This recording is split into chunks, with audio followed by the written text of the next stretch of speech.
40 ವಯಸ್ಸು ಆದಮೇಲೆ ಹಲ್ಲುಗಳು ಬೀಳ್ತಾ ಇದೆ ಅಂತಂದರೆ ಅದು ನಿಮಗೆ ವಯಸ್ಸಾಗಿದೆ ಅದಕ್ಕೆ ಬೀಳ್ತಾ ಇದೆ ಅಂತಲ್ಲ.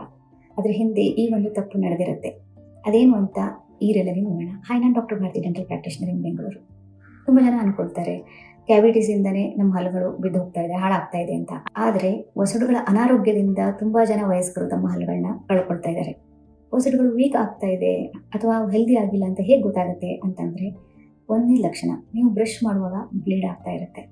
ಎರಡನೇ ಲಕ್ಷಣ ಬಾಯ ದುರ್ವಾಸನೆ ಬರೋದು. ಏನೇ ಮಾಡಿದ್ರೂ ಕೂಡ ಯಾವತ್ತಿಗೂ ಆ ಬಾಯ ದುರ್ವಾಸನೆ ಹೋಗ್ತಾ ಇಲ್ಲ ಅಂತಂದರೆ ಅದು ಕೂಡ ಒಸಡುಗಳು ಆರೋಗ್ಯ ಸ್ಥಿತಿಯಲ್ಲಿ ಇಲ್ಲ ಅನ್ನೋದನ್ನು ತೋರಿಸುತ್ತೆ. ಮೂರನೇ ಲಕ್ಷಣ ನಿಧಾನವಾಗಿ ನಿಮ್ಮ ಹಲ್ಲುಗಳು ಅಲ್ಲಾಡೋದಕ್ಕೆ ಶುರುವಾಗೋದು. ಇಲ್ಲಿ ಒಂದು ಡೇಂಜರಸ್ ಪಾರ್ಟ್ ಏನು ಅಂತಂದರೆ, ಈ ಯಾವುದೇ ಲಕ್ಷಣಗಳು ಕಾಣಿಸ್ಕೊಳ್ಳುವಾಗ ಹಲ್ಲು ನೋವು ಬಂದಿರೋದಿಲ್ಲ. ಸೊ ಹಾಗಾಗಿ ತುಂಬ ಜನ ಅದನ್ನು ನಿರ್ಲಕ್ಷ್ಯ ಮಾಡ್ತಾರೆ. ಆದರೆ ಸೈಲೆಂಟಾಗಿ ಹಲ್ಲುಗಳು ಲೂಸ್ ಆಗ್ತಾ ಬರುತ್ತೆ, ಆಮೇಲೆ ಅದನ್ನ ನೋಟಿಸ್ ಮಾಡ್ತಾರೆ.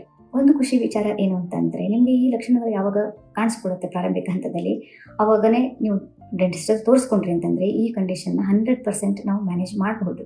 ನೀವು ಮರೆತು ಹೋಗೋದಕ್ಕಿಂತ ಮುಂಚೆ ಈ ರೀಲ್ನ ಸೇವ್ ಮಾಡ್ಕೊಳ್ಳಿ. ಹಾಗೆ ನಿಮ್ಮ ಪರಿಚಯಸ್ಥರಲ್ಲಿ ಯಾರಾದರೂ ಬ್ರಷ್ ಮಾಡುವಾಗ ಬ್ಲೀಡ್ ಆಗ್ತಾ ಇದೆ ಅಂತ ಹೇಳ್ತಾ ಇದ್ದಾರೆ ಅಂದರೆ ಅವ್ರ ಜೊತೆ ಈ ರೀಲ್ನ ಶೇರ್ ಮಾಡಿ. Thanks for watching.